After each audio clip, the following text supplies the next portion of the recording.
waiting for these guys to show up, and they're finally here in late April. I have 3 5.5-pound bags of the wine cap sawdust spawn. When it comes to fruits and vegetables, this side of my garden gets shaded out and it's kind of tough to grow them.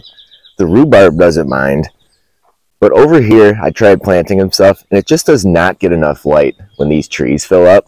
So this is going to be the perfect area to make a mushroom garden and a mushroom composting system. I was looking for a mushroom that's not only edible but also useful throughout the garden. So I decided to choose wine caps. Now most people would just layer straw or wood chips on the ground here and then put the sawdust spawn in between the layers, water it in. But I don't like doing things the conventional way. I want to try to grow these things a little bit more natural. So I've been kind of setting this area up. I have a trench dug about 8 inches deep here. I took some of my excess garden soil from plants and plants, put it in here. Any grass was flipped upside down. It's lining my fence now. And the idea here is to just stack mounds of substrates across these areas till we get nice piles going that these mushrooms can thrive in.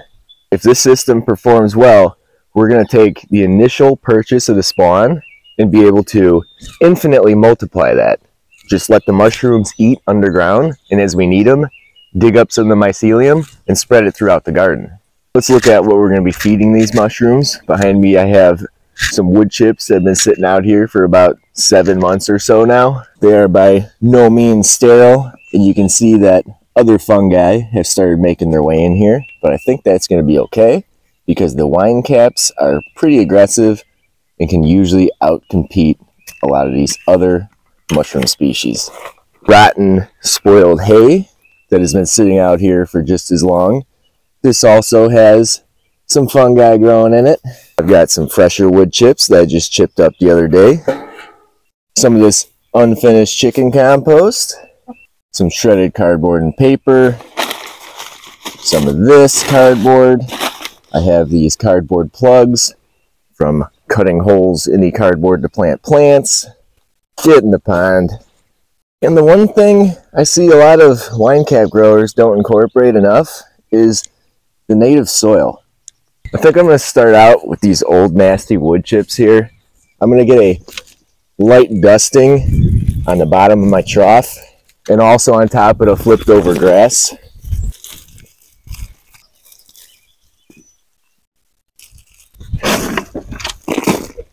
This is going to give me a nice base layer to work with. From here, I got my spawn open. I'm going to take a little bit of spawn here.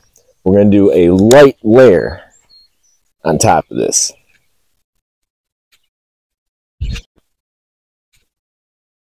I'm going to take some of this wet cardboard here. Just kind of scatter some of these throughout here. Just cover up some of these mycelium. Give them something to eat.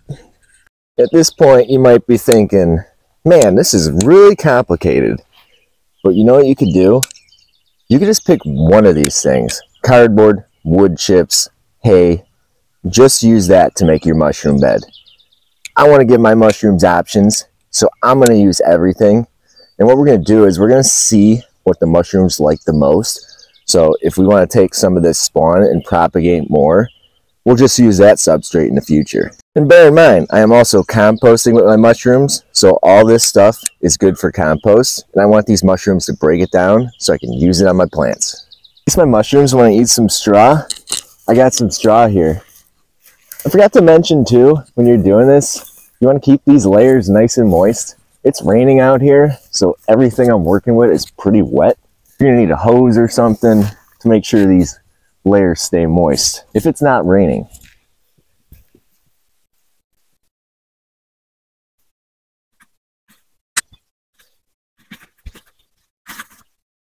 I didn't go wild with the straw here. It's just a thin layer. You can still see right through it.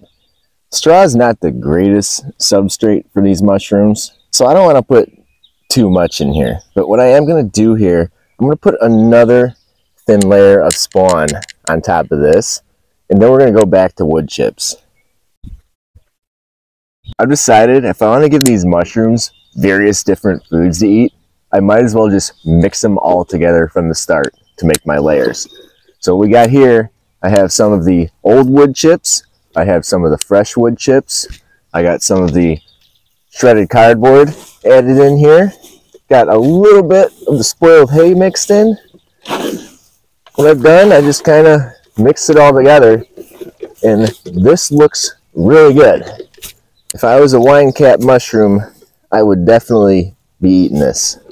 So it's going to start getting pretty repetitive here, where we just lay our substrate down, sprinkle a little bit of the grain spawn on top, start stacking layers up. You might get a little bored, you might tune out, start watching funny cat videos or something, but this is mushroom growing.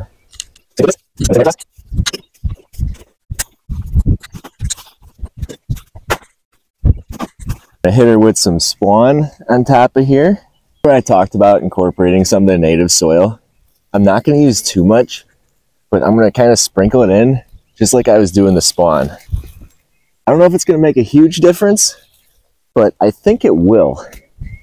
This mix I just made here has a little bit of everything in it. Same stuff I showed you before, but I added some of the chicken compost, and I also added a little bit of finished compost in here. So we have a nice substrate here where the mycelium could flow through here and eat what they want. But I think they're going to like everything that's in here. Maybe even this watermelon peel. Now that I've showed you the basics of my layering method and my substrate I'm using here, it really doesn't make sense for me to film every layer I'm doing here. I think by now you get the picture. So I'm going to go ahead, I'm going to build this mushroom trench in this mushroom hill here, and we'll take a look at what we got in the end.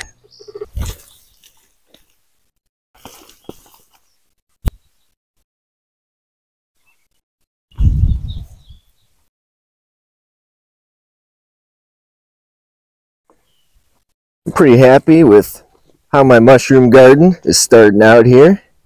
I actually came back through, put a little potting soil on top of this so when it rains it could drop some nutrients down below. Same with this over here. But I think this is looking pretty good. I'll probably come back through here, maybe add some rocks, some bark, stuff to shade out the soil even more. Because it seems like when these things pop up, they favor those types of areas. According to the internet, I'm not going to see any mushrooms till this fall since I planted in the springtime. But I'm hoping, since I put these in so thick, that we might get some if the weather changes. It's pretty cold right now. If it warms up, I think it's going to make these things flush. And if it doesn't, I got a couple other ideas to help make them flush, as long as I check and see that the mycelium network is formed. I also did various guerrilla inoculations throughout my garden. I can't remember where, so it's going to be like a treasure hunt going through to find these when they pop up, which is pretty cool. If you want to see how these mushrooms do, you're going to have to subscribe to the channel to catch the latest updates. We're going to be doing some more mushroom growing as well, so we'll check back as soon as any news breaks. Thanks for watching.